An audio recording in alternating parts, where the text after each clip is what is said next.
రాజు అంటే మొత్తం దేశాన్ని ఏలేటువంటి రాజు బిడ్డని యువరాజు అంటారు. అంటే ఫస్ట్ టైం బాబా ఎక్కడ కూడా అలాంటి స్టేట్మెంట్ ఇవ్వలేదు. మన దేశాన్ని పరిపాలించేటువంటి ఒక రాజుకి కొడుకు యువరాజు అవుతాడు. కానీ ఇంతవరకు మనకి చోటా బాబా అనేటువంటి మన ఈ విశ్వానికి మా రాజు అయినటువంటి అవతార్ మెహర్ బాబా ఈ విశ్వాన్ని పరిపాలించేటువంటి మన అవతార పురుషుడు ఫస్ట్ తన బిడ్డగా అంటే చోటా బాబా అని చెప్పడం అనేది ఇట్స్ ఒక ఫెంటాస్టిక్ అయినటువంటి ఒక మజిలీ అండి. అత్యద్భుతమైనటువంటి మజిలీ అది. అంటే దీన్ని బట్టి బాబా మనకి ఏం చెప్తున్నారంటే ఇది అంటే బాబా తన యొక్క అవతార కాలంలోనే మళ్ళీ రిపీట్ చేస్తున్నారు చూడండి. ఇది 40 ఏళ్ల పాటు కృషి, అవతార పురుషుడి యొక్క కృషి.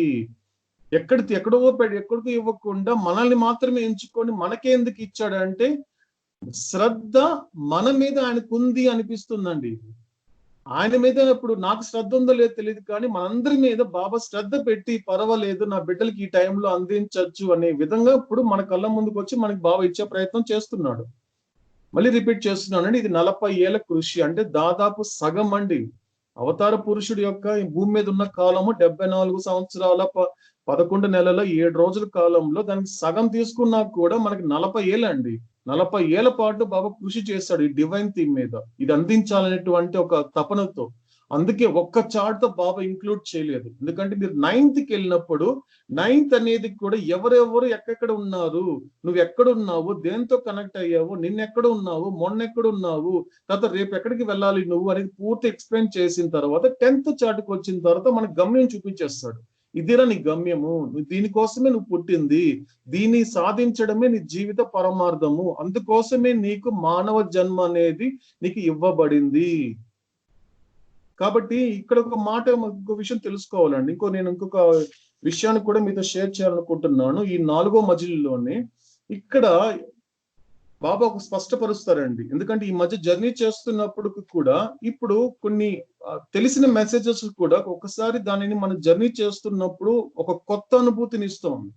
ఎందుకంటే ఈ జర్నీలో భాగంగా కొన్ని మెసేజెస్ మనం ఇప్పుడు రెఫర్ చేసామనుకోండి, ఎస్పెషల్లీ ఈ క్షణంలో ఈ మూమెంట్ లో మనం కనుక జర్నీ చేస్తే చాలా వరకు కనెక్ట్ అవుతాం.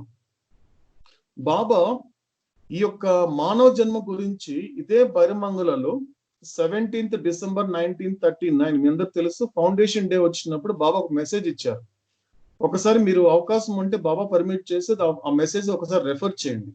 ఆ మెసేజ్ లో రెండో మెసేజ్ లో బాబా ఏం చెప్తారంటే ఒక ఎవల్యూషన్లు అంటే ఒక అధమమైనటువంటి ఒక జీవులు వాళ్ళందరూ కూడా ఒక అధమమైనటువంటి అంటే కొంచెం వెనకబడినటువంటి ఉన్నటువంటి అంటే భగవంతుడు కాస్త దూరంలో ఉండేటువంటి జీవరాశులు ఎవరంటే ఎవల్యూషన్ లో అంటే పరిణామంలో రాయి నుంచి జంతువు వరకు వాళ్ళలో ఏముంటుంది అంటే ముఖ్యంగా వాళ్ళలో కరడు గట్టుకుపోయినటువంటి బాగా ఒక గుణం ఉండిపోతుంది. బాబా దానిని ప్రవృత్తి అన్నాడు. ఆ ప్రవృత్తి అనేది ఎంతగా గాఢంగా ఉండిపోతుంది అంటే ఆ పూర్తిగా అది న్యాయమైందే. అది వాళ్ళు ఏం చేసినా ఇప్పుడు జంతువు ఫర్ ఎగ్జాంపుల్ చూడండి, మన ఇంట్లోకి వచ్చేసి మనం చంపేసి అప్పుడు మనల్ని చంపేసి ఫర్ ఎగ్జాంపుల్ మన ఇంట్లోకి ఒక ఎంటర్ అయింది అనుకోండి, ఒక లైన్ అనేది లేదా సింహము ఒక జీవ ఒక మృగాల కన్నా ఎంటర్ అయింది అనుకోండి, అందరు చంపేసినప్పటికీ కూడా సో దాన్ని మనం వెళ్ళేసి ఇప్పుడు ఒక సింహాన్ని పులిని తీసుకెళ్లి పోలీస్ స్టేషన్ అప్పుడు చెప్తే దానికి కోర్టుకి వేసి దాన్ని ఉరి పంగలు ఏం చేయం మనం. దానికి ఉరేయడమో లేకపోతే కనీసం ఒక 14 సంవత్సరాలు కఠిన కారాల శిక్ష లాంటి న్యాయశాస్త్రాలు మనకి ఎక్కడ ఈ ప్రపంచంలో ఎక్కడ లేదు. జంతువును శిక్షించేటువంటి న్యాయశాస్త్రాలు ఎక్కడ లేవు మనకి. ఎందుకంటే దాని అర్థం ఏంటంటే భగవంతుడు కూడా అది న్యాయం అని ఒప్పుకున్నాడు. అది జంతువు ఏం చేసినా కూడా అది న్యాయమే, దాని ప్రవృత్తి అది న్యాయమైంది, అది చాలా వరకు స్వాభావికమైనది, సహజమైనది కూడా అనేసాడు బాబా. దాని గురించి నేను మాట్లాడటం లేదు. కానీ ఈ మాట మీరు దయచేసి మీరు అయిన తర్వాత ఒకసారి రెఫర్ చేయండి మీరు డైరెక్ట్ గా. సో నాకు ఎగ్జాక్ట్ గా వర్డ్స్ ని నేను మీతో షేర్ చేస్తాను. బాబా ఏం చెప్తాడంటే కాబట్టి ఈ ప్రవృత్తి అనేది జంతువుల్లో ఉన్నంత వరకు న్యాయమైనది, స్వాభావికమైనది, సహజమైనది. దాని గురించి నేను మాట్లాడటం లేదు. కానీ చెప్పు గారు ఇప్పుడే తెలుపొచ్చు అది ఏదండి? ప్లీజ్ చెప్పండి మెసేజ్ సార్. ప్లీజ్ చదవండి అంజప్ గారు. You are all souls not bodies అని చెప్పాడు సార్. జీవ పరిణామ క్రియలో జీవ పరిణామ క్రియలో దిగువ స్థాయికి చెందిన పశుపక్షాదులలో సహజ ప్రవృత్తి. గట్టిగా చెప్పాలి సార్. గట్టిగా చెప్పండి. జీవ పరిణామ ప్రక్రియలో సార్ వినపడుతుందా? వినిపిస్తుంది. జీవ పరిణామ ప్రక్రియలో దిగువ స్థాయికి చెందిన పశుపక్షాదులలో సహజ ప్రవృత్తిగా ఉన్న ఈ స్వీయ పరిపోషక లక్షణం న్యాయమైనది మరియు ప్రకృతి సిద్ధమైనది. కానీ ఈ గుణమే మనిషిలో వ్యక్తమైతే అతడు ఒక మాట్లాడే పశువు కన్నా అధికమేమి కాదు మరియు సృష్టిలో ఉత్కృష్టమైన జీవి మానవుడు అని పిలుపుకు అర్హత పొందడానికి ఎంతో దూరంలో ఉంటాడు. ఫ్యాంటాస్టిక్ అండి, గుడ్ అండి. ఓకే. సో ఇలా మనకి షేర్ చేసినప్పుడు ఎక్కడో చోట మనం జాయిన్ అవుతారు అన్నమాట కొన్ని సోల్స్ అని. And okay thanks Baba. So ఇదండి మెసేజ్. ఇది మెసేజ్ అంటే కింద పరిణామ క్రమంలో ఉండేటువంటి ఆ యొక్క జంతువులు ఏదైతే ఉన్నాయో వాటిలో ఉండేటువంటిది ప్రవృత్తి. సో అంటే వాటిల్లో చాలా వరకు దిగువ స్థాయిలో ఉంటుంది. దిగువ అనే పదం వాడడానికి కారణం ఏంటంటే భగవంతుడు కాస్త దూరంలో ఉంటాయని అర్థం. ఎందుకంటే రీఇన్కార్నేషన్ తో కంపేర్ చేసేస్తే ఎవల్యూషన్ అనేది రియలైజేషన్ కాస్త దూరంలోనే ఉంటుంది. అందుకే బాబా దిగువ అని వాడేది తప్పించి అక్కడ ఏదో తక్కువ చేయాలని మాత్రం కాదు, ఎందుకంటే అందరూ ఆయన బిడ్డలే కాబట్టి. సో వాళ్ళలో మాత్రం ఎవల్యూషన్ లో మాత్రము అది కనుక ఉంటే స్వాభావికమైనది, సహజమైనది. కానీ అదే ప్రవృత్తి బాగా అబ్జర్వ్ చేయాలండి, దయచేసి బాగా డైజెస్ట్ చేసుకుంటామండి. ఇది జస్ట్ ఈ పాయింట్స్, ప్రతి పాయింట్. అందుకే నేను మళ్ళీ రిపీట్ చేస్తున్నా. నా లైఫ్ లో ఎప్పుడు కూడా చదువుతున్నప్పుడు కానీ ఉద్యోగాలు చేస్తున్నప్పుడు కానీ ఎప్పుడు మరి రిపీట్ చేయలేదండి. ఎందుకంటే నేను ఆ రెప్యుటేషన్ ఎక్కువ నమ్మను సాధారణంగా అయితే. కానీ ఇప్పుడు జర్నీ చేశాక నమ్మాల్సి వస్తుంది. రిపీట్ చేయను అంటే నాకు నేను రిపీట్ చేసుకుంటున్నాను, కొన్ని పునరావృతం చేసుకుంటున్నాను. దాన్ని ఎంత రిపీట్ చేసుకుంటే అంత ఆనందం కలుగుతుంది నాకు. ఇంతకుముందు అయితే నాకు కలిగేది కాదు, ఇప్పుడు రిపీట్ చేస్తున్నా, నాకు నేను రిపీట్ చేసుకుంటున్నా. ఎవరైనా పర్మిట్ చేస్తే రిపీట్ చేసినప్పుడు ఆనందం కలుగుతుంది. కాబట్టి సో అదే ప్రవృత్తి గనుక బాబా క్లియర్ చెప్తున్నాడు. అంటే ఆ జంతువుల్లో, ఎందుకంటే నువ్వు అక్కడి నుంచి వచ్చావు, డెఫినెట్ గా అదేదో వేరే అనుకోవద్దు. ఒక నీకు పులి కానీ సింహం కనిపించింది అంటే నిన్నటి కథలు నువ్వు అదే, అది అంటే నువ్వే అది. దాన్ని చూసి నువ్వు భయపడాల్సిన అవసరం లేదు. అలాగని దగ్గర పోయి దాంతో చావాలని చెప్పడం లేదు, చెప్తున్నాడు బాబా ఒక అవేర్నెస్ కోసం. అదే తప్పించి వెళ్ళి నేను నీ కథలో నా కథలో నువ్వే అనేసి దాన్ని ఆలింగనం చేసుకోమని చెప్పట్లేదు బాబా. మనకన్నా ముందు మృత్యు ఆలింగనం చేసేసుకుంటుంది మనకు, అలా చెప్పట్లేదు బాబా. కానీ ఏంటంటే సో ఈ యొక్క అవేర్నెస్, సో ఇదే ప్రవృత్తి అనేటువంటిది మానవ జన్మలో గనుక బాగా ఇంపార్టెంట్ అండి. మానవ జన్మలో గనుక ప్రవృత్తి ఉండదండి, బాగా ఇంపార్టెంట్ అండి. ఇది మనం ముందు తెలుసుకోబోతున్నాము. మన 10th చార్ట్ లో వస్తుంది ఇదంతా కూడా.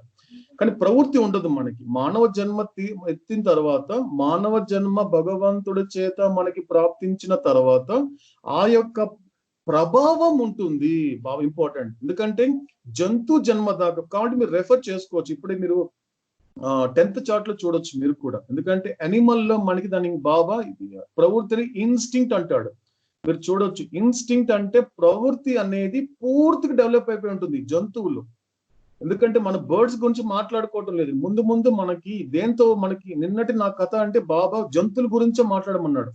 ఫర్ ఎగ్జాంపుల్ మనం ఇప్పుడు పక్షుల గురించి, రాయి గురించి, వృక్షాల గురించి మాట్లాడుకోవటం లేదు. నిన్నటి నా కథ ఏంటంటే జంతువులే. ఇప్పుడు నిన్నటి నా కథ అంటే నీ జంతువుగానే నేను జస్ట్ దాన్ని అలా తీసుకోవాలి. నిన్నటి నా కథలో నేను జంతువుని ప్రవృత్తితో ఉన్నట్టు, అంతే తప్పించి బర్డ్స్ గురించి అంత దూరం వెళ్ళటం లేదు. కానీ బాబా జంతు గురించి మాత్రం, యానిమల్ గురించి ఆలోచించమన్నాడు నీ కథలో. ఎందుకంటే నీకు వచ్చే ప్రతి ఆలోచన, ప్రతి ఒక్క గుణం అంతా కూడా ఆ ప్రవృత్తి యొక్క ప్రభావం పడుతుంది, నీ మీద పడుతుంది అన్నాడు.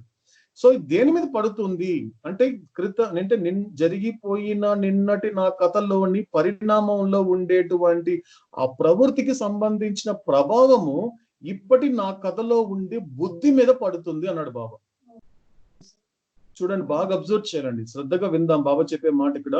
అంటే జంతువులో అంటే నిన్నటి నా కథలో ఉండినటువంటి ఆ పరిణామ క్రమంలో ఉండేటువంటి ఆ విషయాలు ఏవైతే ఉన్నాయో అది ఏమవుతోందంటే ఆ ప్రవృత్తికి సంబంధించినటువంటి ప్రభావము ఇప్పటి నా కథలో ఉన్నటువంటి బుద్ధి మీద పడుతోంది. అందుకే మనం సాధారణ మాటలు అంటుంటారు, తెలిసి కాదు, కొంతమంది తెలిసి అంటారో తెలియకంటారో పక్కన పెడితే కొన్ని దాంట్లో చాలా వాస్తవాలు మనం వెతికితే వాస్తవాలు కనిపిస్తాయి. ఒరే నువ్వు మనిషివే పశువురా అంటారు. అరే మనిషివే పశువా అంటే అది కూడా మనిషే కనపడుతున్నాడు, మనిషిలాగా కనపడుతున్నాడు అనే మాట ఎందుకు వస్తుంది అంటే, పశువు అన్న మాట అన్నాడు అంటే కేవలము వాడు పశువుగా ఉన్నప్పుడు వాడి ప్రవృత్తి అనేది ఇప్పటి బుద్ధి మీద ప్రభావం చూపిస్తోంది. అంతే బాబా ఇక్కడ బైరమ్మగల్ అదే అన్నాడు, అదే టాపిక్ చెప్పాడండి. చూడండి ఎంత గొప్ప మాట, ఎంత ఉన్న విషయాన్ని కొండ బద్దలు కొట్టినట్టు చెప్పాడు. అదే ప్రవృత్తి గనక అంటే ఇప్పుడు కనిపిస్తే ఆ ప్రభావం అనేది ఇప్పుడు ఈ మానవ జన్మలో నీ మీద అన్నాడు బాబా. నీ మీద అంటే ఇన్ ద సెన్స్ ఏంటంటే నీ బుద్ధి మీద, నీ బుద్ధి మీద ప్రభావం చూపిస్తున్నంత వరకు నువ్వు నా దృష్టిలో మాట్లాడే జంతువువే, నువ్వు నా విషయంలో మాట్లాడే జంతువువే. బాబా స్పష్టంగా చెప్పేశాడండి క్లియర్ గా. ఇప్పుడు మనం మనుషులమా పశువులమని మనం ప్రశ్నించుకోవాలంటున్నాడు ఇక్కడ బాబా. జస్ట్ నువ్వు కనుక ఆ ప్రవృత్తి అనేది అంటే సాధారణంగా ఒక జంతువు అనేది ఎలాగైతే ఆలోచిస్తుందో, ఎలాగైతే ప్రవర్తిస్తుందో, నువ్వు కూడా మానవ జన్మ ఎత్తినా కూడా నువ్వు అదే పశువు ప్రవృత్తి కనుక నువ్వు నీ బుద్ధి మీద కొనసాగించుకుంటూ పోనంత వరకు నా విషయంలో నువ్వు ఒక మాట్లాడే పశువువే, మాట్లాడే జంతువువే. కాబట్టి ఈ ప్రపంచంలో నేను సృష్టించినటువంటి సృష్టిలో ది బెస్ట్ ఎవరంటే మనుషులే.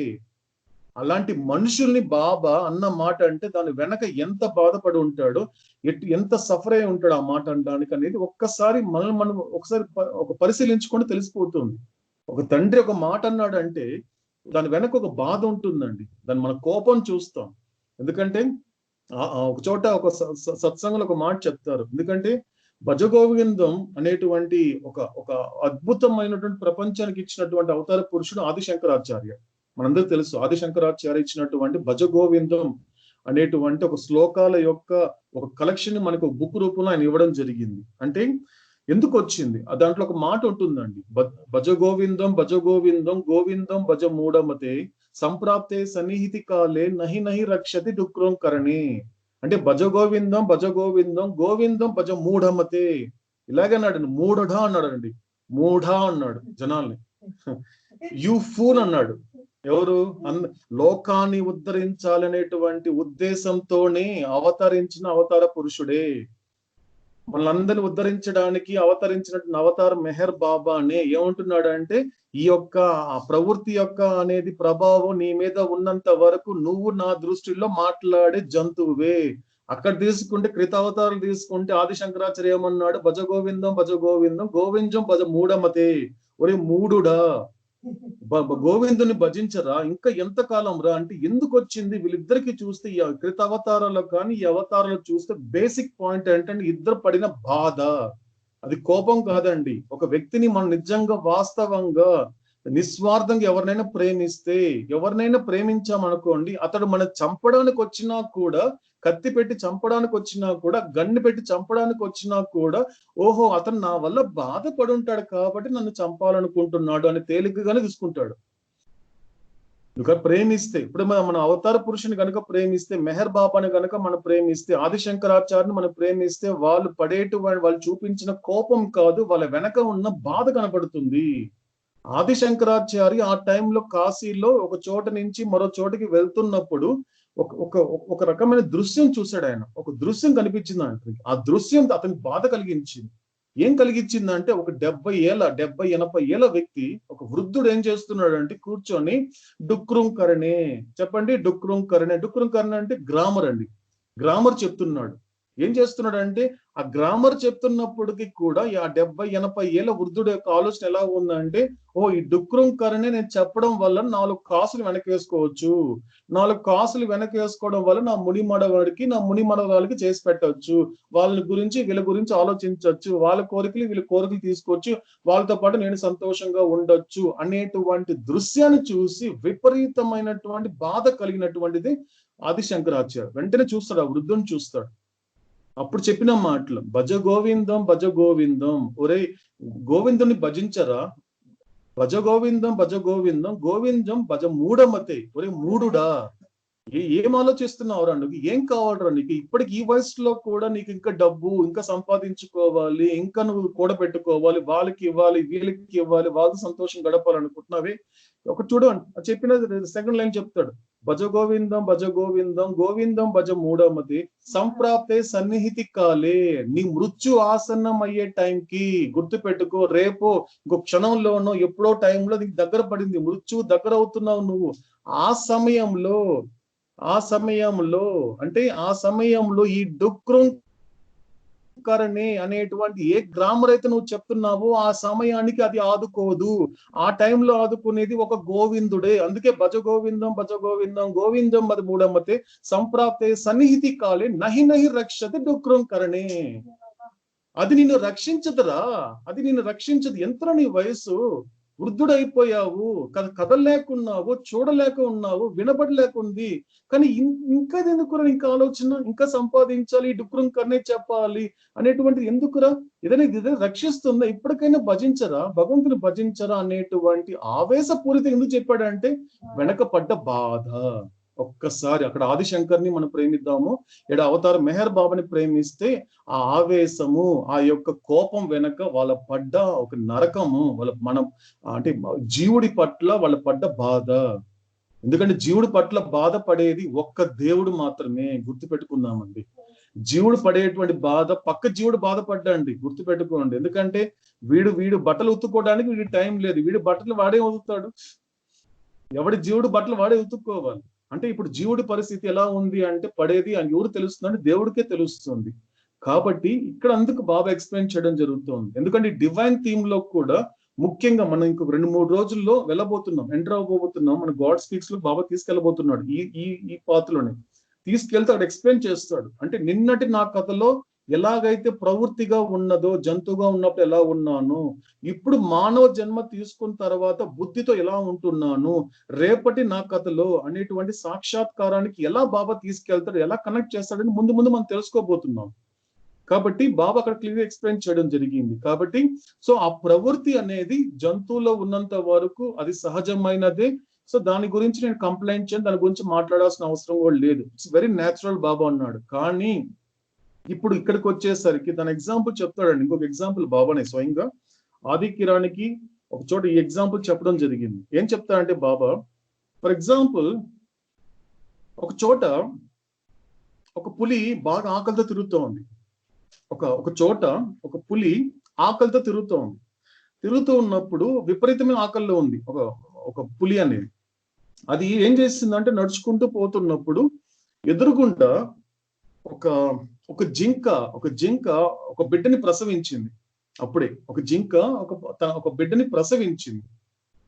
ఈ యొక్క దృశ్యాన్ని చూసింది ఆ పులి చూడడం జరిగింది. ఆ పులి చూడడంతో వెంటనే పరిగెత్తుకుంటూ వెళ్ళి అప్పుడే పుట్టిన బిడ్డని ఆ తల్లిని చంపుకొని తినేసింది. సో బాబా ఎక్స్ప్లెయిన్ చేస్తున్నాడు, ఇదొక సీన్. ఓకే, ఇలా పెట్టుకోండి. ఓకేనా? నెంబర్ 2 సెకండ్ సీన్కి వెళ్దాం. ఇప్పుడు వెళ్ళినప్పుడు ఇప్పుడు మనుషులు ఒక స్త్రీ ప్రసవించి ఒక బిడ్డను కనింది, ఒక హాస్పిటల్లో ఉన్నారు. సో ఆ స్త్రీ వాళ్ళ కుటుంబం ఒక ద్వేషం పెంచుకున్నవాడు, వాడికి కోపంతో వచ్చి ఒక హాస్పిటల్కి వచ్చి, సో ఇప్పుడు అక్కడ పడుకున్నటువంటి అప్పుడు ఆ స్త్రీని కానీ అప్పుడే కన్న బిడ్డని ఇద్దరిని చంపేసి అతను వెళ్ళిపోయాడు. ఆ వ్యక్తి అప్పుడే ఆ స్త్రీని, అంటే అతనికి ఇష్టం లేనటువంటి స్త్రీని, ఆ బిడ్డని చంపేసి అతను వెళ్ళిపోయాడు. అన్నప్పుడు బాబా ఈ 2 సీన్లు చెప్తున్నాడు. ఇప్పుడు ఇందులో ఏది సహజమైంది, ఏది అసహజమైంది అని క్లియర్ గా అడిగాడు. బాబా ఏమన్నాడు, ఫస్ట్ ఇది సహజమే, జంతువుల వరకు అది సహజమే. కానీ ఇదే ఒక లక్షణము, ఇదే గుణము మనిషిగా పుట్టిన తర్వాత కూడా కంటిన్యూ అయ్యిందంటే మీరే చెప్పండి, వాడు అలా అప్పుడే పుట్టిన బిడ్డని ఆ తల్లిని చంపేసిన వాడిని మీరు మనిషి అంటారా, వాడిని పశువు అంటారా అన్నాడు బాబు. పశువు అంటున్నారు ఇప్పుడు. అంటే ఎలా ఉంది ప్రస్తుతం లోకంలో అలా ఉంటుంది అన్నాడు బాబా. అలా ఉంటుంది, కారణం అదే.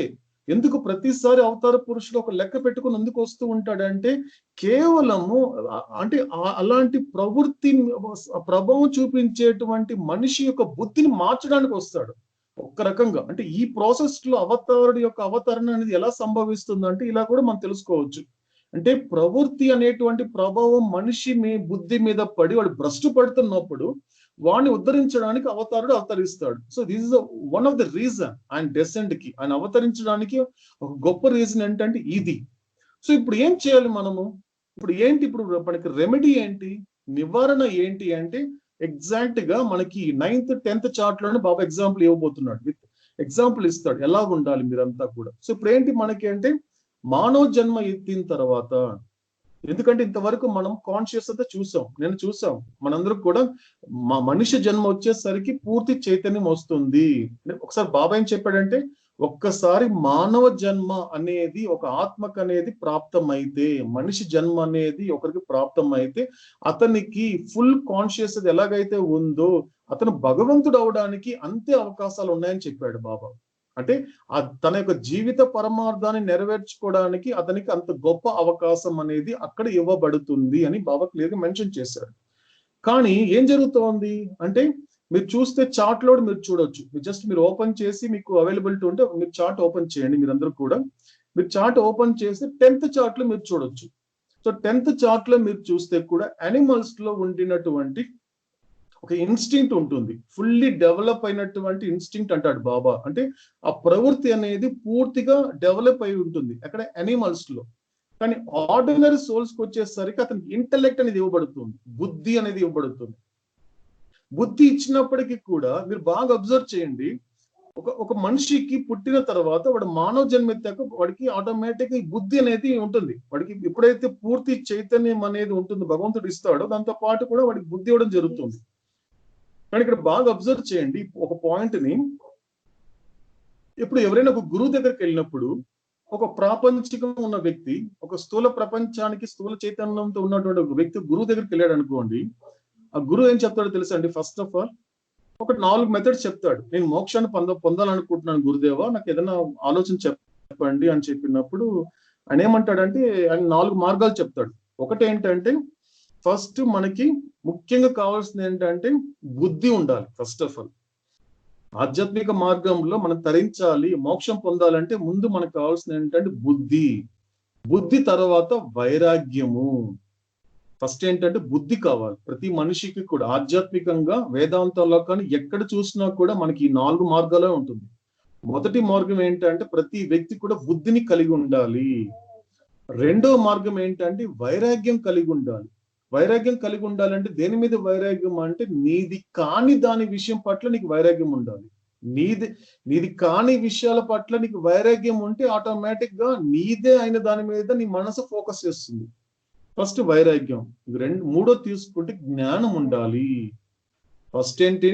బుద్ధి అనేది ఉండాలి, రెండోది వైరాగ్యం ఉండాలి, మూడో తీసుకుంటే మనకి జ్ఞానం ఉండాలి. జ్ఞానం, knowledge. First the intellect, second వచ్చేసి మనకి రెనౌన్సియేషన్, థర్డ్ వచ్చేసి జ్ఞానం, నాలెడ్జ్, అండ్ ఫైనల్ గా జ్ఞానం ద్వారానే వాడు మోక్షాన్ని పొందుతాడు. అంటే లిబరేషన్. ఇక్కడ మోక్షం అంటే లిబరేషన్, నాట్ రియలైజేషన్ కాదు, లిబరేషన్ అని చెప్తారు. అని చెప్పేసరికి ఇక్కడ బాగా అబ్జర్వ్ చేయండి, ఆయన ఏం చెప్తాడంటే, ఇది ఎవరి విషయంలో జరిగిందంటే, సో మనకి సద్గురు రామకృష్ణ పరమహంస పెదనాన్న ఉన్నారు కదా, మనకి ఆయన జీవితంలో జరిగిన ఒక ఇన్సిడెంట్. ఎందుకంటే అప్పటికి వివేకానంద నరేంద్రుడు, యాక్చువల్ పెదనాన్న ఏం పిలిచేవారంటే నరేన్ పిలిచేవారు. ఎందుకంటే అప్పటికి చాలా బాధల్లో ఉన్నాడు, విపరీతమైనటువంటి స్ట్రగుల్స్. ఎవరికి? నరేంద్ర. అప్పుడు వాళ్ళ ఫాదర్ బాడీ డ్రాప్ చేయడము, ఆర్థికంగా వెనకబడిపోవడము, రకరకాల అప్పులు చేయడము, ఇంటిని గడవడం చాలా కష్టంగా ఉన్నటువంటి టైంలో ఒక విపరీతంగా డిప్రెషన్ లో ఉన్నాడు మనకి నరేంద్రుడు. ఉన్న టైంకి వచ్చేసి అప్పటికి పరిచయం ఉంటుంది పెదనాన్నతో, ఠాగూర్ అని వస్తూ ఉండేవాడు. కానీ పూర్తిన విశ్వాసం మాత్రం ఇంకా కలగలేదు గురువు మీద. అప్పుడు ఏం చెప్పాడు అంటే, వెంటనే దక్షిణేశ్వరంకి వచ్చి పెదనాన్ని కలుసుకున్నప్పుడు అడుగుతాడు అనమాట. ఏమడుగు అని వచ్చేసి, నాకు మీరు అమ్మని అడిగి నాకు డబ్బులు ఇప్పించండి, నాకు అమ్మని అడిగి నాకు సమస్యలని దూరం చేయించండి అన్నప్పుడు ఆయన వెంటనే అంటాడు, ఇవన్నీ ఇస్తుందో తర్వాత విషయం, కానీ నీకు బుద్ధిని ఇవ్వమని వెళ్ళి అడుగు అంటాడు. వెళ్ళి అమ్మని దక్షిణేశ్వరంలో ఆలయంలో ఉన్నటువంటి రామకృష్ణ పరమహంస పెదనాన్న వచ్చేసి నరేన్తో మాట్లాడుతున్నాడు. నరేన్, ఇవన్నీ ఉంటుంది, అది వేరే విషయం, ముందు నీకు బుద్ధి కావాలి, బుద్ధి నీకు భ్రష్టు పట్టిపోయింది, ఇది కాదు, నువ్వు ఇలాంటి వాటికి ఎందుకు లోబడిపోతున్నావు, ఇంత ప్రపంచం ఇవన్నీ దాని పని చేసుకుంటూ పోతుంది, వెళ్ళిపోతుంది, దాన్ని పట్టుకుంటున్నావు, ఇది నిజం కాదు. ఒకసారి కానీ నీ బుద్ధి అనేది సరిగ్గా ఉంటే వీటిని చూడాల్సినటువంటి దృశ్యంగా నువ్వు చూడగలుగుతావు, అప్పుడు నీకు పరిపక్వత వస్తుంది. కాబట్టి ముందు నువ్వు వెళ్ళి లోపలికి వెళ్ళి అమ్మ దగ్గరికి వెళ్ళి బుద్ధిని కోరుకో అంటాడు. ఇక్కడ ఒక చిన్న పాయింట్ మనం అబ్జర్వ్ చేద్దాం. అంటే ఇక్కడ నరేన్ అనేటువంటి మనిషికి ఆ మానవ జన్మలో బుద్ధి అనేది లేదా అంటే ఉంది అనేది మనకి డివైన్ థీమ్ లో మనకి 10th చార్ట్ లో బాగా ఎక్స్ప్లెయిన్ చేశారు. ఒక ఆర్డినరీ సోల్ కూడా ఇంటెలెక్ట్ ఉంటుంది. సో నరేంద్రుడేం సామాన్యుడేం కాదు. ఫస్ట్ స్టార్టింగ్ స్ట్రగుల్ అయ్యాడు, కానీ తర్వాత సద్గురు నెమ్మదిగా టర్న్ చేసి అసలు దారిలో తీసుకొచ్చాడు. Is not ordinary person. Baba అతని ఫిఫ్త్ ప్లేన్ సెయింట్ అన్నాడు బాబా అతన్ని, వివేకానందని. ఇల్లు మైండ్ సోల్ అని ఇద్దరిని కలిపి అన్నాడు బాబా, హజరత్ ఇనాయత్ ఖాన్ వివేకానంద. అతను ఇల్లు మైండ్ సోల్ అతను. అంటే ఫస్ట్ అంత ప్రకాశం రానప్పటికీ కూడా ముందు ఆ చీకట్లో మగ్గిపోయాడు కొంతకాలం. కానీ ఇప్పుడు సద్గురు రామకృష్ణ పరమహంస నరేన్ని, నీకు బుద్ధి భ్రష్టు పెట్టిపోయింది, వెళ్ళి నీ బుద్ధి కావాలని అడుగు అమ్మని అడిగినప్పుడు, ఇప్పుడు నరేన్ అనే వ్యక్తికి బుద్ధి లేదా అంటే బుద్ధి ఉంది అనేది మనకు ఆన్సర్ దొరుకుతుంది 10th చార్ట్ లో. బాబా ఎక్స్ప్లెయిన్ చేస్తారు ఏమవుతోంది. సో బుద్ధి ఉన్నప్పటికీ కూడా, అంటే మామూలు మనం తిడుతూ ఉంటారు, మనం మాట్లాడుకున్నట్లుగా కొన్నిసార్లు మన పెద్దవాళ్ళు వీడి బుద్ధి లేని వాడా అని తిట్టినా, లేకపోతే అదే బుద్ధి లేని వాడా అని తిట్టడం అనేది, కానీ ఒక జ్ఞాని లేకపోతే ఒక సత్పురుషుడు ఏమంటాడు, అవివేకి అంటాడు. అంతే తేడా, పెద్ద తేడా లేదండి. బుద్ధి లేని వాడా అని లోకం అన్నా, మనకి ఒక సత్పురుషుడు అవివేకి అన్న రెండు పెద్ద తేడా లేదండి, రెండు ఒకటే సాధారణంగా తీసుకుంటే. అంటే ఇప్పుడు బుద్ధి అనేది ఉంది. బుద్ధి అనేది ఉన్నప్పటికీ కూడా ఎందుకు రామకృష్ణ పరమహంస నరేంద్రుడికి బుద్ధిని ఇవ్వమన్నాడు అనే మాట తీసుకున్నప్పుడు ఇక్కడ బాబా ఎక్స్ప్లెయిన్ చేయడం జరిగింది. బుద్ధి అనేది ఉంది, కానీ దానిని సద్వినియోగం చేసుకోవాలంటే నీకు ఒక లక్షణం అనేది ఉండాలి. బుద్ధి అనేది నీ యొక్క జన్మ, అంటే నీ పుట్టుకతోనే ఈ మానవ జన్మలో నీకు ఆల్రెడీ ఇవ్వబడింది. పూర్తి చైతన్యంతో పాటు నీకు బుద్ధి అనేది ఇవ్వబడింది. కానీ ఆ బుద్ధికి ఒక లక్షణం అనేది జోడించినంత వరకు, నీకు కారు ఉంది, అన్ని మంచి పెయింట్ వేసావు, అన్ని చక్కగా నీ పార్కింగ్ ప్లేస్ లో పార్క్ చేసి పెట్టుంది, దాన్ని స్టార్ట్ చేయాలంటే ఏం చేయాలి అంటే బరబర నువ్వు ఇది బట్టి లాగితే సరిపోదు, ఏం అవసరం లేదు. అది స్టార్ట్ చేయాలంటే ఏం కావాలి, మనకి కీ కావాలి. అంటే బండి అంటే మనకి భగవంతుడు మనకి అలాంటి కార్ ఇచ్చేస్తాడు, బుద్ధి అనేటువంటి కార్ని ఇచ్చేస్తాడు. అయిపోయింది. అప్పుడు నీకు కార్ ఇచ్చాడంటే ఎంజాయ్ చేయనేసి వెళ్ళిపోయాడు. వచ్చేసరికి అన్ని కిందకు చూస్తాం, కార్ లాక్ చేస్తుంది. ఏం చేయాలి ఇప్పుడు, ఏం చేస్తాము అంటే అది కీ వచ్చేందుకు ఏం చేయలేము, అది కార్ అలాగే ఉంటుంది. ఇప్పుడు పరిస్థితి అలా ఉంది, ఒక ఆర్డినరీ సోల్ పరిస్థితి అలా ఉంది. కార్ ఇచ్చేసాడు, వాడికి ఏం చేయాలి అర్థం కాలే వాడికి. ఆ కార్ అనేది అలా ఉండిపోయింది అంతే, కొన్ని జన్మలకు అలా ఉండిపోయింది అంతే. కానీ అది ఏదైతే చేయకూడదో ఆ పనులు చేసుకుంటుంది అది. యాక్చువల్లీ ఇప్పుడు మీరు దాన్ని ఒక వస్తువుని వాడనంత వరకు ఏమి దాన్ని వదిలి అలా పక్కన పెట్టేస్తే ఏమైపోతుంది అంటే, మనకు తెలిసినా తెలియకుండా డస్ట్ పెట్టి రకరకాలైనటువంటి ఒక రకంగా తయారైపోతుంది కార్ అంతా కూడా, వస్తువుని ఇదైపోతుంది. కానీ కీ ఉన్నప్పుడు చక్కగా వాడేమనుకోండి ఒక పర్ఫెక్ట్ కండిషన్ లో ఉంటుంది. అదే విధంగా మనకి బుద్ధి అనేది ఇచ్చి కూడా దానికి ఒక లక్షణాన్ని జోడించినంత వరకు దానికి పూర్ణత రాదన్నాడు బాబా. ఆ లక్షణం పేరే వివేకం. మళ్ళీ రిపీట్ చేస్తున్నానండి, దానిని వివేకం అంటారు, దాన్ని డిస్క్రిమినేషన్ అంటాడు బాబా. ఆ వివేకం అనేది ఇంపార్టెంట్. ఇదే వివేకం అనేది ఎంత గొప్పగా చేస్తుంది, మనిషిని మాధవుని చేస్తుంది అంటాడు మనకి ఆది శంకరాచార్య. అందుకే ఆ వివేకం పేరుతోనే ఒక పుస్తకం రాశాడు ఆయన, వివేక చూడమని అనే పుస్తకం రాశాడు ఆయన. వివేకం అనేది అంటే మనిషి అనేవాడు బాగుపడాలి అంటే భగవంతుడు ఇచ్చిన, ఎందుకంటే ఈ బుద్ధికి ఈ లక్షణం జోడించాలి అని తెలిపేది ఎవరంటే, నువ్వు సహవాసం చేస్తున్నప్పుడు, సత్సంగం చేస్తున్నప్పుడు ఆ యొక్క గురువు కావచ్చు, ఆ సత్పురుషుడు కావచ్చు, ఆ సద్గురువు కావచ్చు, లేకపోతే అవతార పురుషుడు కావచ్చు, వీళ్ళు నలుగురే నీకు జోడిస్తారు తప్పించి నీకు నువ్వుగా జోడించుకోలేవు. ఎందుకంటే ఆ బుద్ధి ఉన్నప్పుడు, కొంతకాలం నీ లోకంలో ఉన్నప్పుడు ఏదో ఒక సమయంలో భగవంతుడు నిన్ను కావాలనే డిస్టర్బ్ చేస్తాడు. బాబా క్లియర్ గా చెప్పాడు, నేను necessarily I will make them suffer అన్నాడు. నేను కావాలని డిస్టర్బ్ చేస్తాను. ఎందుకు డిస్టర్బ్ చేస్తానంటే, వాడు కేవలం డిస్టర్బ్ చేసినప్పుడు, ఆ సఫరింగ్ ఇచ్చినప్పుడే వాడేంటో తెలుసుకునే ప్రయత్నం వాడు కనీసం మొదలు పెట్టాడు అన్నాడు బాబా. వాడిని అందుకే నేను డిస్టర్బ్ చేస్తాను అంటే, ఆ డిస్టర్బ్ చేసినప్పుడు ఇందులో చాలా ఇలా 100 మందిని భగవంతుడు డిస్టర్బ్ చేసి ఏ ఒక్కడో మార్గంలోకి వస్తాడు. అలా వచ్చిన వాళ్ళే భగవాన్ శ్రీ రమణ మహర్షి, అలా వచ్చిన వాళ్ళే రామకృష్ణ పరమహంస, అలా వచ్చినటువంటి వాళ్ళే హఫీజు, రూమి, మీరాబాయి, ఇలా లెక్క పెడితే మనకి చాలా మంది వస్తారు. వీళ్ళందరినీ డిస్టర్బ్ చేశాడు. డిస్టర్బ్ చేస్తేనే ఇప్పుడు మీరాబాయి హ్యాపీగా పెళ్లి చేసుకొని ఉండాల్సినటువంటి ఆవిడ్ని డిస్టర్బ్ చేసేసి ఇల్లు వాకి లేకుండా రోడ్డు పైన తిరిగేలా చేశాడు కృష్ణుడు. అది ఏమంటే అది ప్రేమ అన్నాడు. ఎందుకు ఇలా తయారయ్యో నీ కృష్ణుడు ఒక ఇల్లు చూపించవచ్చు కదా, నీ హాయిగా ఉంచొచ్చు కదా అన్నప్పుడు, ఇది మీకు అర్థమయ్యే ప్రేమ కాదు అంటుంది ఆవిడ. లోకానికి ఏం చెప్పిందంటే, ఏంటి కృష్ణ కృష్ణ కృష్ణ అని ప్రతిసారి అంతగా పాటలు పాడుతూ డాన్స్ వేసుకుంటూ పోతావు కదా, కనీసం నీకు ఉండడానికి ఒక ఇల్లు కూడా లేదు మీరా, ఏంటి కృష్ణ కృష్ణ అంటా ఉన్నప్పుడు నీకు ఇల్లు ఉందా? ఉంది అంటే అదే నా ఇల్లు, పూరి గుడిసె నా ఇల్లు అన్నప్పుడు, పూరి గుడిసె అనేది చిన్నది కదా, కానీ నాకు చూడు ఆకాశం అనే ఇంత పెద్ద గుడిసెలో నాకు ఇంత పెద్ద ప్లేస్ ఇచ్చాడు కృష్ణుడు అంటుంది. అంటే ఆకాశాన్ని పూరి గుడిసెగా చూస్తా ఉంది ఆవిడ Mirabai. So that is the maturity, that is the love. ఈ ప్రేమ అంటే ఈ విధంగా నేను బయట రోడ్డు పైన తిరుగుతున్నాను, ఒక ఇల్లు వాకిలి లేకుండా ఉన్నాను, తినడానికి తిండి లేదు, ఉండడానికి ఇల్లు లేదు, ఏ రకమైన ఒక సురక్ష అసలు సేఫ్టీ లేదు అనిపించినప్పుడు ఆవిడ చెప్పిన మాట ఏంటంటే, మీకు ఎవ్వరికి అర్థం కాని ప్రేమ ఇది అని చెప్పింది ఆవిడ. మీకు ఎవరికి కూడా అర్థం కాని ప్రేమ అంటే భగవంతుడు 100 మందిని డిస్టర్బ్ చేసి ఒక్కడికి మాత్రం రియలైజేషన్ ఇస్తున్నాడు. కేవలం ఏంటంటే ఇక్కడ బాగా అబ్జర్వ్ చేద్దామంటే, ఒక చిన్న విషయాన్ని మనము ఒక కన్నప్ప కానీ తుకారాం కానీ మన సినిమాలు చూసినా కూడా మన కంటికి కనిపించేది ఏంటంటే, కేవలం వాళ్ళ భగవంతుడికి దగ్గర కావడానికి వాళ్ళకు ఉపయోగపడేటువంటిది ఏంటంటే ప్రేమతో పాటు వాళ్ళకుండే వివేకము.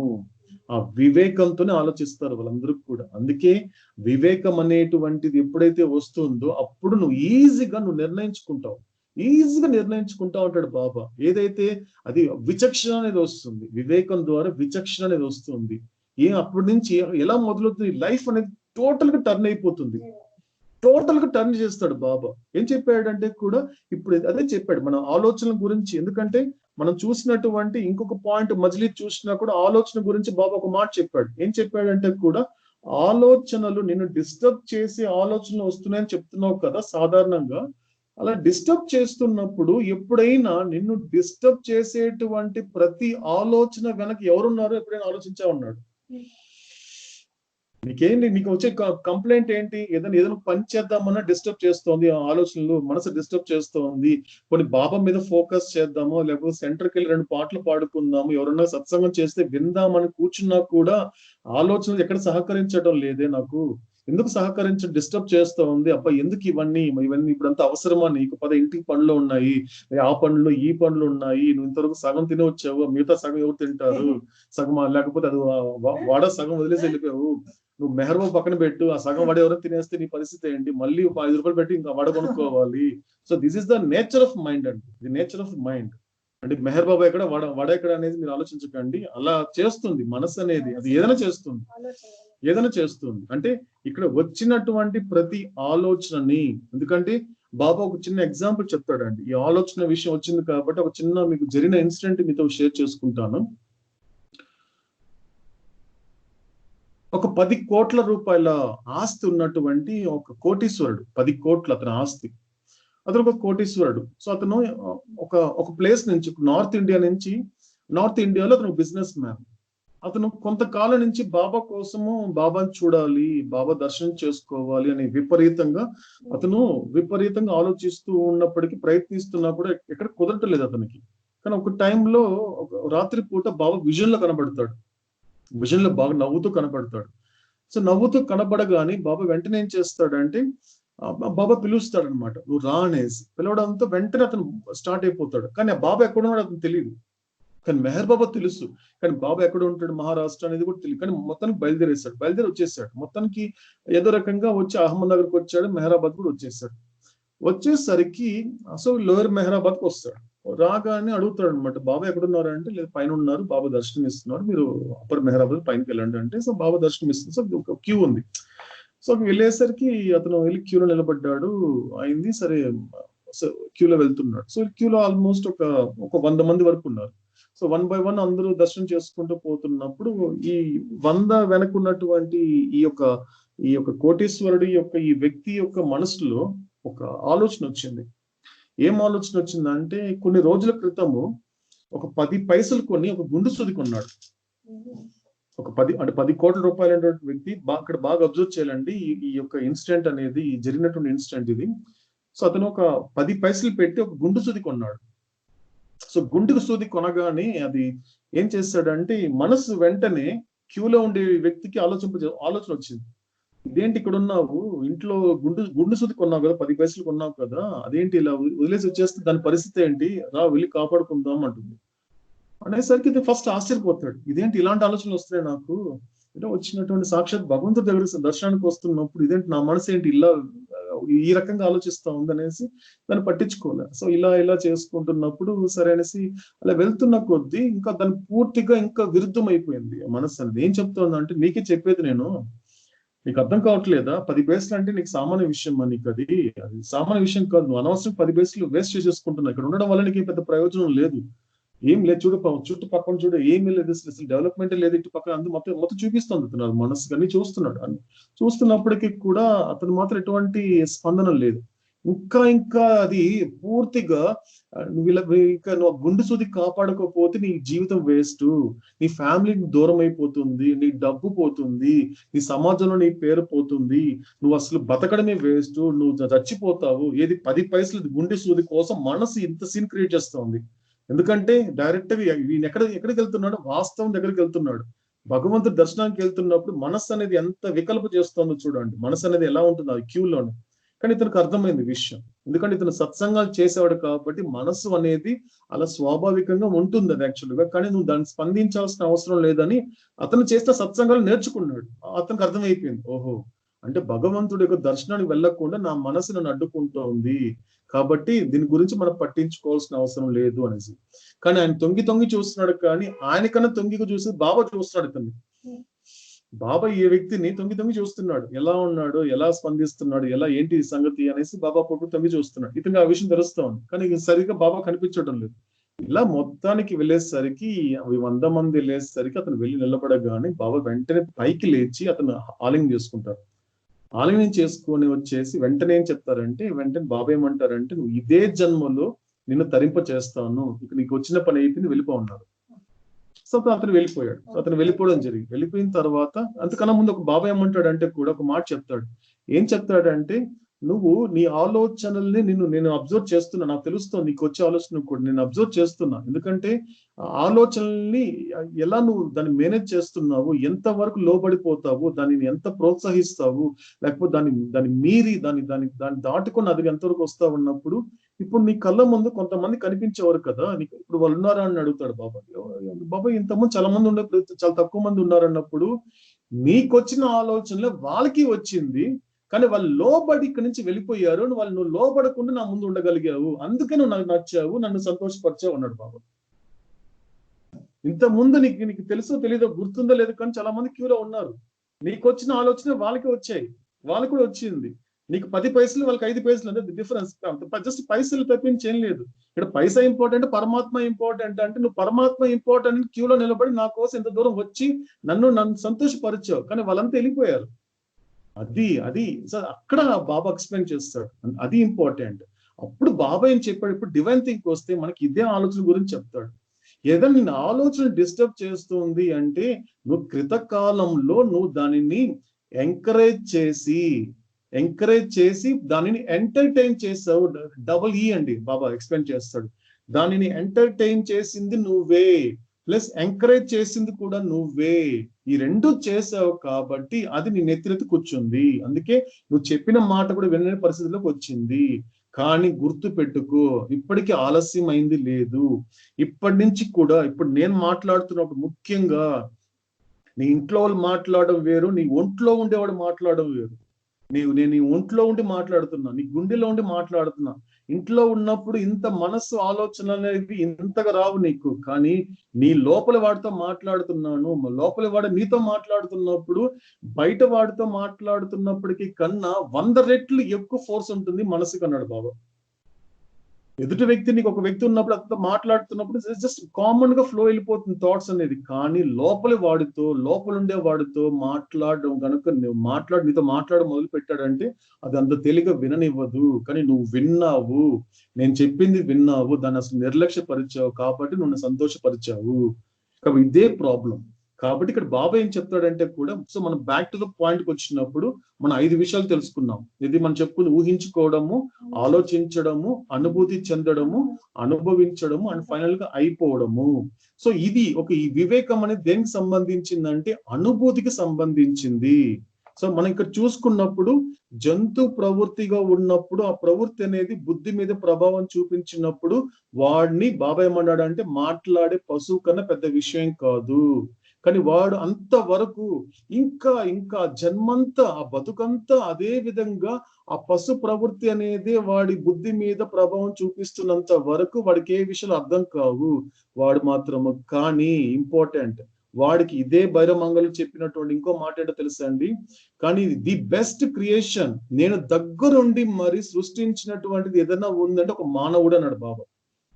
ఒక ప్రత్యేక శ్రద్ధ, ఒక మానవుడు. ఎందుకంటే మాధవుడు అవ్వడానికి వాడికి నేను ఆత్మకి ఇచ్చినటువంటి అత్యద్భుతమైన గిఫ్ట్ ఏంటంటే మానవ జన్మ.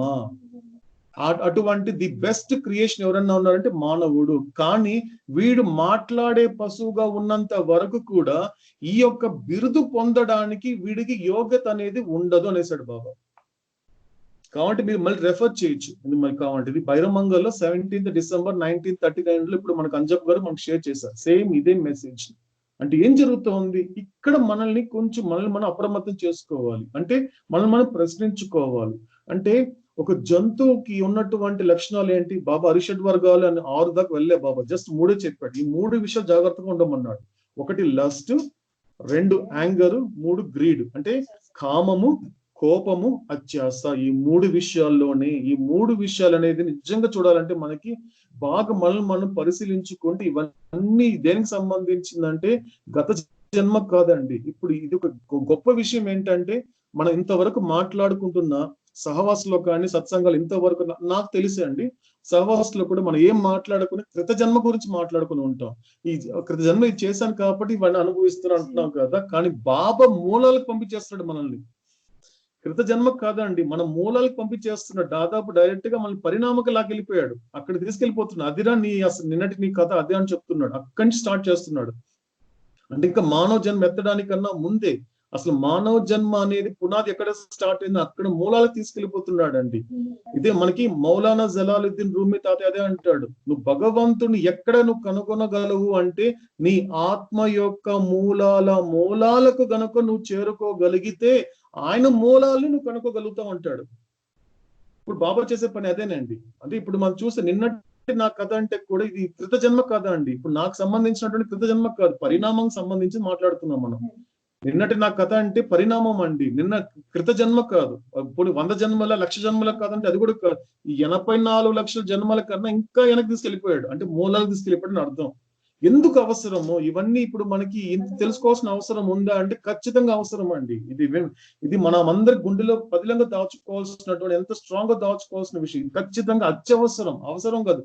నన్ను అడిగితే ఇది నా ఎక్స్పీరియన్స్ ప్రకారం చెప్తున్నాను, ఇది అత్యవసరము. ఎందుకంటే రేపటి ఏదైతే మన సాక్షాత్కారానికి వెళ్తున్నామో ఇవన్నీ బాబా చెప్పే ప్రతి మాట మనకు ఒక అడుగు వేయడానికి మనకి ఎంకరేజ్ చేస్తుంది. ఏదైనా ఒక మనకి డిస్టర్బెన్స్ వచ్చినా కూడా డిస్టర్బెన్స్ అవుతుంది అంటే డెఫినెట్ గా, ఎందుకంటే ఇక్కడ నేను భయపడాల్సిన అవసరం లే. ఒక మాట చూడండి, బాబా ఒక లైన్ చెప్పాడు ఇదే జర్నీలో, మీరు నా కోసం చేస్తున్నాను అనేటువంటిది అంతే తప్పించి మీ వ్యక్తిగత పురోగతి కోసం కాదు అనేది మీ మనసులో నాటుకునేలా ఉంచుకొని చెప్పాడు. ఎప్పుడైతే మన బాబా కోసమే అన్ని పనులు చేస్తున్నప్పుడు మనకు వచ్చే గొప్ప లక్షణం ఏంటో తెలుసు అంటే నిర్భయత్వం వస్తుందండి. భయం ఉండదు. ఫస్ట్ ఆఫ్ ఆల్ మనకి భయం ఎందుకు వస్తుందంటే మన వాళ్ళ కోసం ఏదైనా చేస్తున్నప్పుడు అయ్యో ఇతనికి చేరదేమో, అతని కోసం చేస్తున్నప్పుడు అతనికి చేరుతుందో లేదో, నా కోసం చేసుకున్నప్పుడు అసలు నాకు ఇది దక్కుతుందో లేదో అనే భయం అనేది కేవలం ఈ సర్కిల్లో ఉంటుంది. కానీ నిజంగా అండి ఈ సెకండ్ నుంచి కనీసం రేపు ఒక్కరోజు మనం ఒకసారి ప్రాక్టీస్ చేయించండి. ఒక్కరోజు అండి, రేపు ఉదయం లేచినప్పుడు అండి, బాబా నేను నీ కోసము ప్రసాదం తింటాను, బాబా నాకు కొంచెం ఆకలిగా ఉంది, లేకపోతే నా దాహంగా ఉంది, బాబా నీ కోసం నేను దాహం తీర్చుకుంటాను, బాబా పలానా పని ఉంది బాబా నీ కోసం ఆ పని చేస్తాను, బాబా వాళ్ళు ఎవరు నన్ను తిడుతున్నారు బాబా, ఓకే బాబా నీ కోసం నేను తిట్లు భరిస్తాను, బాబా ఈ విధంగా చాలా ఇబ్బందిగా ఉంది బాబా, చాలా ఇబ్బందిగా ఉంది బాబా ఓకే ఈ ఇబ్బందిని కూడా బాబా నీ కోసం నేను భరిస్తాను, బాబా నాకు జస్ట్ ఇవన్నీ జరుగుతోంది బాబా, ఇలాంటి సంఘటనలు జరుగుతోంది బాబా ఇవన్నీ కూడా నీ కోసం నేను భరిస్తాను అని జస్ట్ ఒక్క రోజు చేస్తే చూడండి, జస్ట్ ఒక్క రోజు ఒక తెలియనటువంటి అనుభూతి కలుగుతుంది మనందరికీ. ఒక తెలియని అనుభూతి ఒక్క రోజు అండి, ఒక జన్మ కూడా అసలు ఒక్క రోజు, రేపు ఒక్క రోజు చాలు. జస్ట్ ట్రై చేయొచ్చు. ఎందుకు నేను ట్రై చేశాను కాబట్టి మీకు చెప్తున్నా. కాస్త వచ్చింది కాబట్టి కాస్త జస్ట్ గ్లిమ్స్ చెప్తున్నాను మీకు అంతే. ఇలా ప్రతి ఒక్కటి చేయగలిగితే ఒక నిర్భయత వస్తుందండి. చివరికి రేపు మృత్యు వచ్చినా కూడా, శరీరం విడిచిపెట్టే సమయం వచ్చినా కూడా, ఓ బాబా నేను నీ కోసమే శరీరం విడిచిపెడుతున్నాను, అయిపోయిందండి. సో ఇదండి లైఫ్ అంటే ఇదండి. యాక్చువల్లీ ఇది చెప్తాడు బాబా, ఇది చెప్తాడు. ఇది మనకి డివైన్ థీమ్ ఎందుకు డైరెక్ట్ గా తీసుకొచ్చాడంటే, తన యొక్క 40 ఏళ్ల కృషిని మన ముందు పెట్టాడండి. 40 ఏళ్ల కృషి నన్ను మళ్ళీ రిపీట్ చేస్తున్నానండి, అందరు దయచేసి ఈ శ్రద్ధగా ఆలకించాలి. 40 ఏళ్ల కృషి, అవతార పురుషుడు 40 ఏళ్ళకి అనేది కృత అవతారంలో ఎక్కడ పడలేదు, నాకు తెలిసి లేదండి. నేను చేసిన జర్నీ ప్రకారం రాముడు కానీ, కృష్ణుడు కానీ, జీసస్ క్రైస్ట్ కానీ అందుకే క్లియర్ గా చెప్పాడు. అంటే రహస్యాలు, వీళ్ళకి రహస్యాలు అందించాలి. ఎందుకు రహస్యాలు అందించాలి అంటే, ఇది విషయం కాదు, పరిణామంలో పోరాటం లేదు, ఇప్పటి నా కథలో ఉండేటువంటి పునర్జన్మలో పోరాటం లేదు. ఎంత పోరాటాలు కాదురా, అది జనరల్ జరిగిపోతాయి. రీఇన్కార్నేషన్ అనేది పరిణామం అయిపోయింది. కానీ అసలైన పోరాటము నువ్వు సాక్షాత్కారం పొందడం బట్టే ఉంటుంది. నీ సాక్షాత్కారాన్ని నువ్వు తరింప చేసుకోవడం బట్టే ఉంటుంది తప్పించి, అది ఇంపార్టెంట్. కాబట్టి రేపటి నీ పోరాటం కోసము నేను కృత అవతారాలలో ఎక్కడ రివీల్ చేయనటువంటి గొప్ప రహస్యాలను నీ కోసం రివీల్ చేస్తున్నాను అనేసాడు. నీకోసం రివీల్ చేసేస్తున్నాను. అది ఎందుకంటే నీకు రేపటికి ఆ రహస్యాలు ఉపయోగపడతాయి. ఇప్పుడు చెప్పే ప్రతి మాట రహస్యమేనండి, ప్రతి మాట రహస్యమే. మనకి ఎలా తెలుస్తుంది? ఇప్పుడు ఫర్ ఎగ్జాంపుల్ మెహర్ బాబా ఈ మాట అన్నాడని వెంటనే ఫర్ ఎగ్జాంపుల్ మనకి బాధ వేస్తుంది. ఇదేంటి బాబా మాట్లాడే పశువు అన్నాడు అని బాధ వేస్తుంది. అయ్యో ఎందుకు బాబా మనకి కోపపడ్డాడు అనేసి అర్థం కాదండి. కానీ రహస్యం తెలిస్తే బాబా మనని కోపగించుకుంటున్నాడంటే ఆయన దాని వెనక ఉండే బాధ కనపడుతుంది. ఇది రహస్యము, ఇది ఒక రహస్యము. మన బాబా కోసము ప్రతి పని బాబా కోసం, నీ కోసమే చేస్తున్నాను బాబా, నీ కోసం వీళ్ళతో ఉంటాను బాబా, నీ కోసం అక్కడ ఉంటాను బాబా, నీ కోసం ఇక్కడ ఉంటాను. నిజంగా అండి అలా చేస్తేనండి, తెలిసినా తెలియకపోయినా లోపల మనస్సు అనేది బలహీనపడుతుంది. మనసు ఎప్పుడు బలపడుతుందా అంటే, ఎప్పుడు చూసినా నా కోసము, నా వాళ్ళ కోసము అనేటువంటిది ఏదైతే ఉందో, స్వీయ పరిపోషణ అనేది ఎవల్యూషన్ లో అయిపోయిందండి. ఇప్పుడే మనకి అంజప్ప గారు షేర్ చేశారు, బాబా చెప్పిన మెసేజ్ స్వీయ పరిపోషణ అంటాడు. సెల్ఫ్ ప్రిజర్వేషన్, తనను తాను పోషించుకుంటుంది. అది పర్వాలేదు. ఇప్పుడు మనం జంతువులో చూసేసరికి ఒక సింహాన్ని చూపిస్తే, ఒక సింహం వెళ్ళేసి ఒక జింకకి అన్నం పెట్టదండి.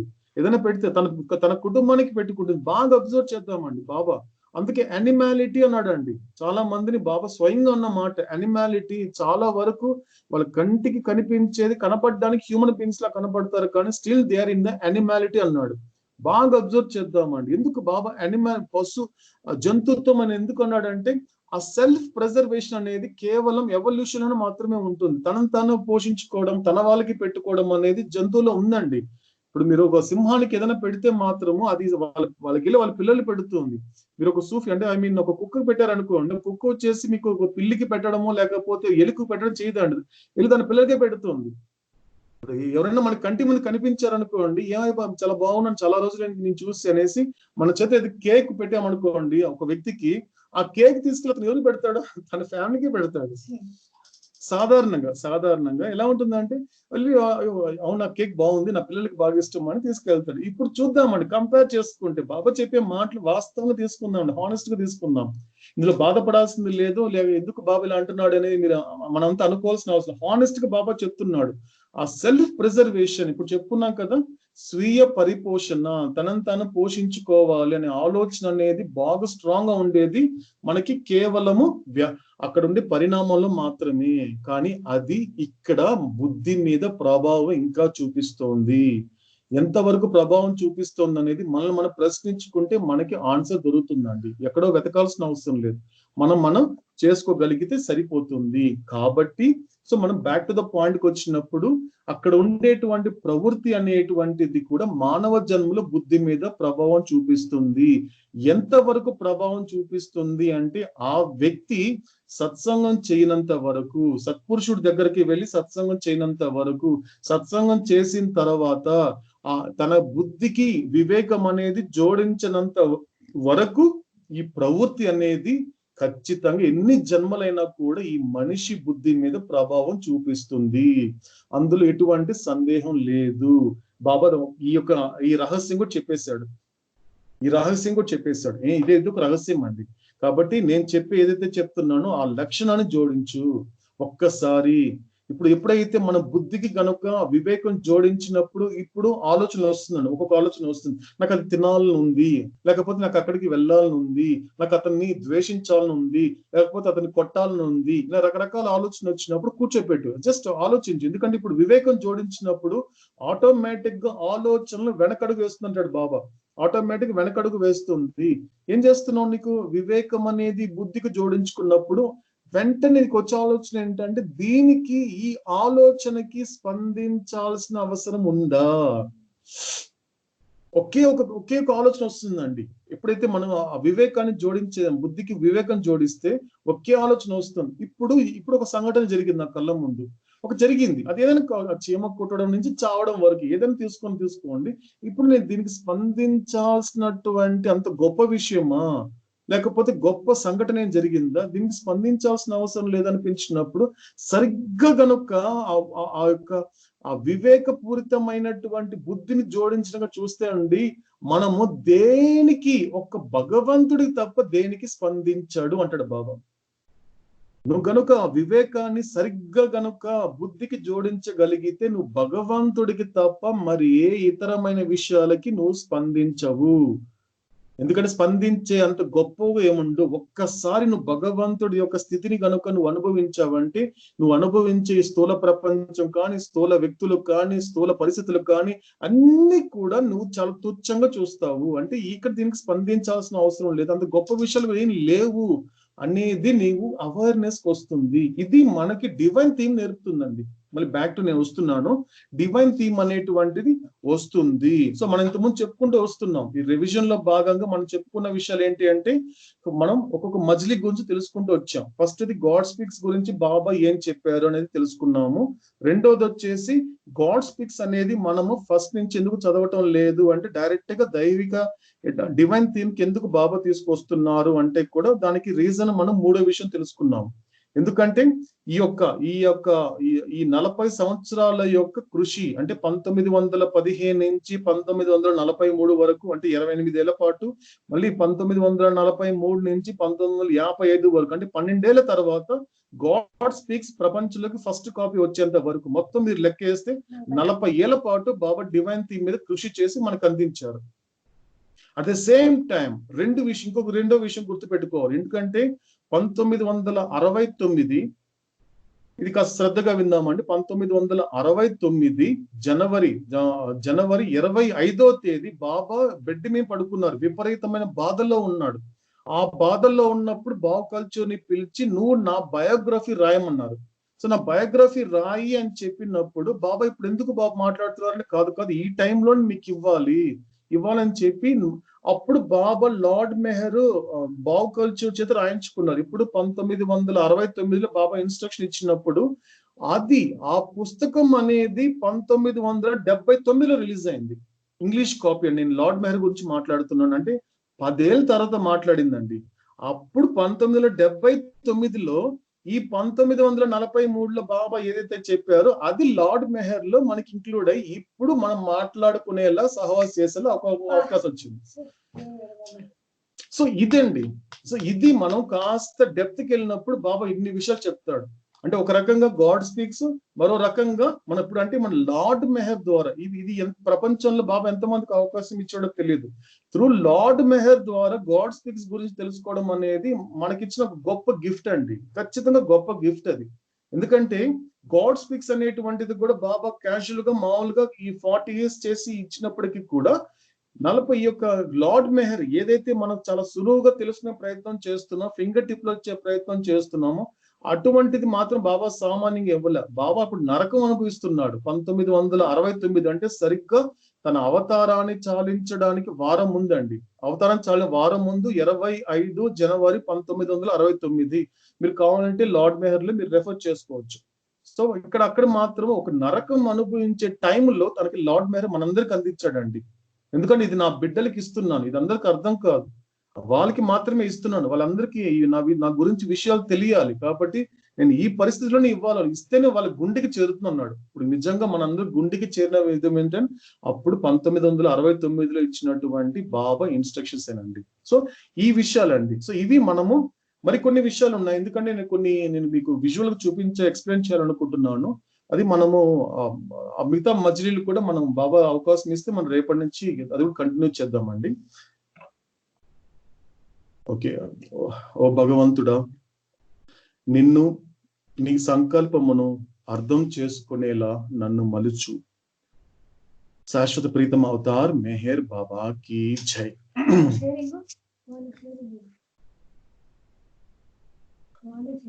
జై మెహర్ బాబా అండి.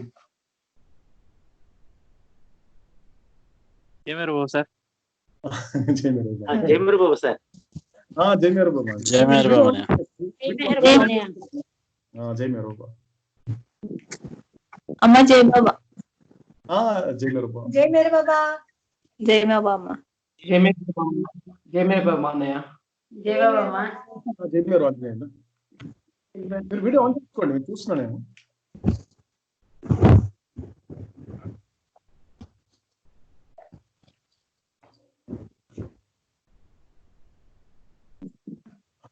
జై బాబా హరి.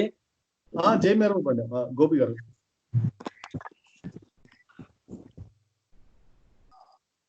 గోపి గారు చెప్పండి. జై బాబా చెప్ప. జై బాబా.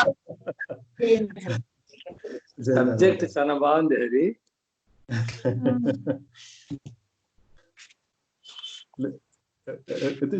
రివిజన్ అండి గోపి గారు. రివిజన్ చాలా మంచిగా వచ్చింది. నిజంగా చెప్పాలంటే చార్ట్ అనేది ఒక ఆధారం అయితే ఎక్స్ప్లెనేషన్ వివరణ అనేది చాలా చక్కగా మనకు రూట్ వైజ్ గా వస్తా ఉంది. ప్రతి ఒక్కరికి తెలిసినప్పటికీ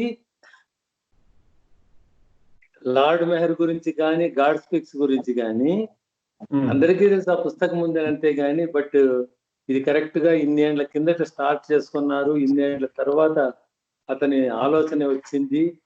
ఈ ఎక్స్ప్లెనేషన్ అనేది మాత్రం నిజంగా it is God gift for Hariprasad.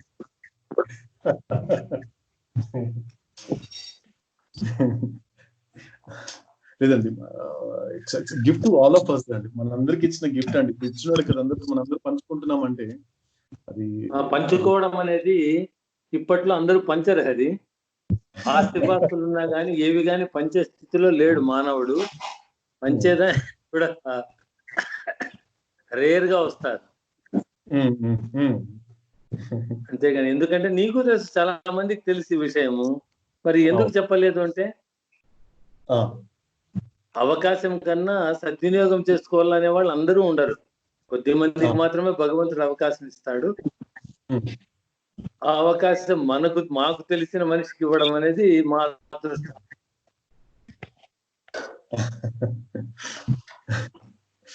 అదేనండి. సో ఇది మనకి ఒక రివిజన్ లో భాగంగా మనము తెలుసుకున్నటువంటి విషయాలు. ఎందుకంటే వన్ బై వన్. ఎందుకంటే అంటే ఈ 40 ఏళ్ళు అనేది నాకు ఎందుకో ఈరోజు ఒక రివిజన్ లో భాగంగా అందరికి అందించాలనేటువంటి ఒక ఇప్పుడు పర్మిషన్ ఇచ్చాడు బాబా.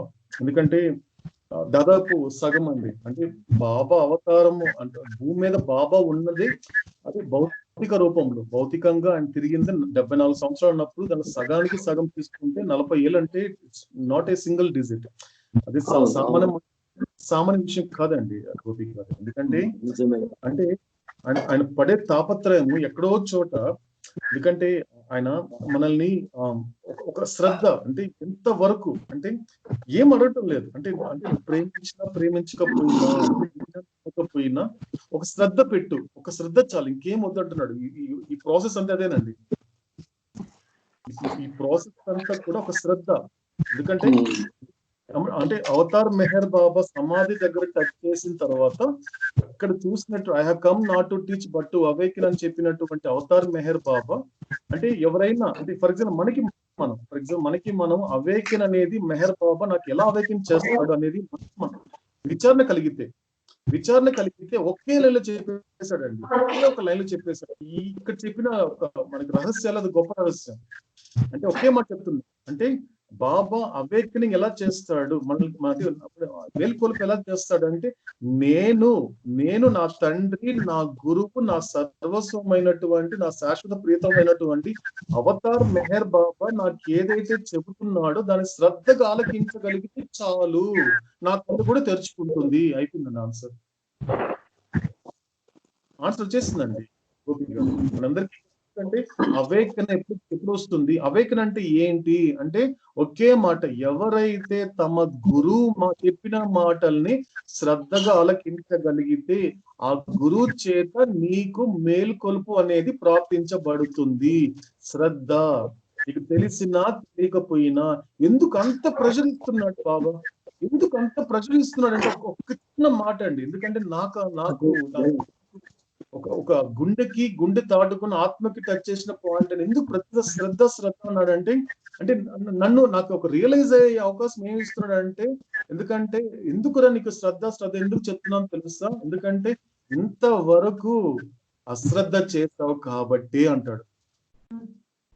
ఒకే ఒక లైన్ అండి. అది ఎంత బాధగా చెప్తాడంటే, అది ఆ వాయిస్ వింటే ఒక రకంగా చలించుకుపోతారండి. ఎవరైనా చలించుకుపోతారు. బాబా చెప్తాడు, ఎందుకు శ్రద్ధ అని ఎందుకు బాబా అదే మాట అంటావు అన్నప్పుడు అదేరా చెప్పేది. ఎందుకంటే ఇంతవరకు అంత అశ్రద్ధ చేశావు కాబట్టి నేను అందుకే ఆ పాయింట్ నేను చేస్తున్నాను. కాబట్టి దయచేసి ఇప్పటికైనా శ్రద్ధ పెట్టి నువ్వు శ్రద్ధ పెట్టగలిగితే, ఎందుకంటే నీకు లోకం మీద శ్రద్ధ ఉంది, లేదని చెప్పట్లేదు. ఏదో ఎక్కడ లేదని నేను చెప్పడం లేదు, నీకు శ్రద్ధ ఉంది. ఇప్పుడు నీకు ఒక చిన్న గుండు సిరిచ్చినప్పుడు దాంట్లో ఒక దారం దూర్చమని చెప్పినప్పుడు ఎంత శ్రద్ధ ఉండాలి? యాక్చువల్ గా నువ్వు రోడ్డు పైన నడుచుకుంటూ పోతున్నప్పుడు ఇటు పక్క రైలు వెళ్తా ఉంది, ఇటు పక్క బస్సు వెళ్తా ఉంది, నేను ఇక్కడే నడుచుకుంటూ పోవాలి. అటు రైలు ఉండే ట్రాక్ మీద నడిచినా, ఇటు వచ్చి రోడ్డు పైకి వచ్చినా కూడా రోడ్డు పైకి వస్తే బండి కొట్టేస్తుంది, ట్రాక్ మీద వెళ్తే నాకు రైలు కొట్టేస్తుంది, చచ్చిపోతాను. కానీ ఇక్కడే నేను నడవాలి అనేటువంటి శ్రద్ధ అనేది నీకుంది కదా. ఇలా చెప్పదు, శ్రద్ధ లేదని చెప్పదు, శ్రద్ధ నీకు ఉంది. కానీ అదే శ్రద్ధని ఎవరైతే ఆ శ్రద్ధ నీకు ఇచ్చారో దానిని గుర్తించి తిరిగి అతని మీద నువ్వు శ్రద్ధ ఉంచాలి. అది లైఫ్ అంటే అంటాడు. నువ్వు ఇప్పుడు దారిలో నడుస్తున్నావు అంటే ఆ శ్రద్ధ ఇచ్చింది అవతార్ మెహర్ బాబా. నువ్వు చక్కగా తింటున్నప్పుడు శ్రద్ధగా నాకు ఆకలి తీరే వరకు నీ కడుపు సరిపోయింది, ఆకలి తీరింది అనేంత శ్రద్ధగా తింటున్నావే, ఆ శ్రద్ధ ఇచ్చింది అవతార్ మెహర్ బాబా. నువ్వు ఎక్కడికైనా నడుచుకుంటూ లేకపోతే ఏదైనా చూస్తున్నప్పుడు, ఒక సినిమా చూస్తున్నప్పుడు, ఎంజాయ్ చేస్తున్నప్పుడు నీ పూర్తి శ్రద్ధ సినిమా పెట్టినప్పుడు, ఆ 3 గంటల సినిమా పెట్టినప్పుడు అక్కడి నుంచి నువ్వు శ్రద్ధగా సినిమా ఎంజాయ్ చేస్తున్నావు అంటే ఆ శ్రద్ధ ఇచ్చింది అవతార్ మెహర్ బాబా. కాబట్టి అవతార్ మెహర్ బాబా ఇచ్చిన ఆ శ్రద్ధనే తిరిగి ఆయన మీద పెట్టమంటున్నాడు. ఎక్కడో కొత్తది కనిపెట్టమని చెప్పట్లే. ఆ శ్రద్ధ నీకు నేను ఇచ్చాను.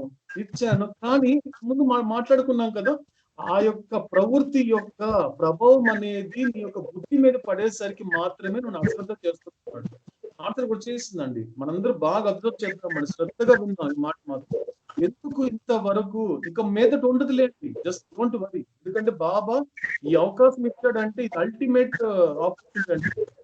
అవకాశం ఉండొచ్చు, ఉండకపోవచ్చు, లేకపోతే ప్లస్ వెళ్ళకపోవచ్చు. ఇది అల్టిమేట్ డెస్టినేషన్ జర్నీ అండి ఇది చేసేది. ఇక ముందు కూడా మనకి బాబాను అశ్రద్ధ చేసే అవకాశం లేదులేండి. అశ్రద్ధ చేయాలన్నా కూడా ఆ శ్రద్ధ కూడా రాదు. ఆయన అశ్రద్ధ చేయాలన్న శ్రద్ధ కూడా మనకు రాదు. అలా తయారు చేస్తాడు. మీ జర్నీ కరెక్ట్ గా మనం పూర్తి కాగలిగితే, అంటే ఈ జర్నీ వరకు.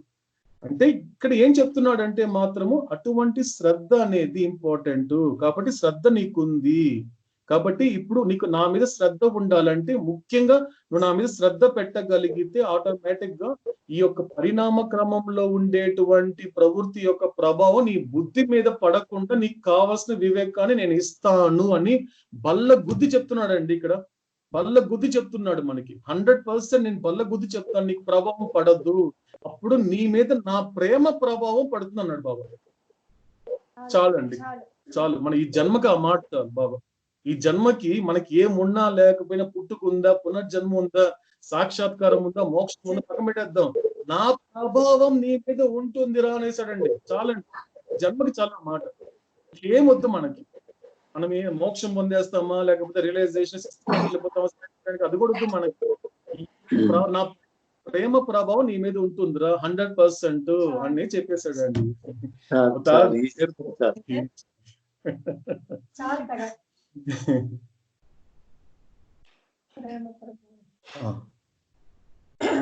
సో కాబట్టి ఇవ్వండి విషయాలు మనకి. అండ్ ఫైనలీ చెప్పండి అంజప్ గారు, ఏం చెప్తారా? Good, okay okay, right. మనము ఓకే ఓకే ఓకే అయితే మనం దేవాది దేవ మన ఆర్తి ఇచ్చి మనం కంక్లూడ్ చేద్దామండి. అంజప్ గారు మీరు ఇచ్చండి దేవాది దేవ.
మనసు హారతిదే నీ దివ్య నామమే మదిని స్మరించు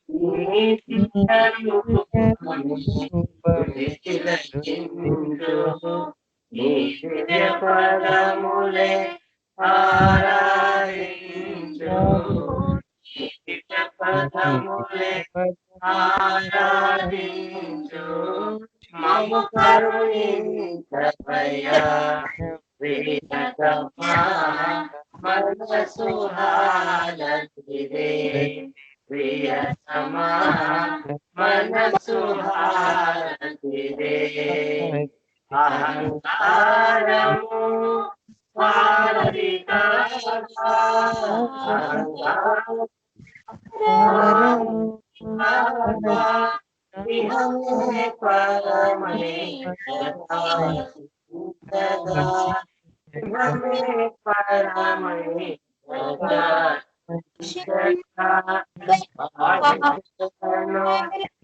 ఆయోగ్యము పొందగా వారి శరణు ఆయోగ్యము పొందగా మము కరుణించవయ్యా ప్రియతమా మనసు హారతిదే ప్రియతమా మనసు హారతిదే ప్రేమ ప్రభు పేరు ప్రియతమా మనసు హారతిదే ప్రియతమా మనసు హారతిదే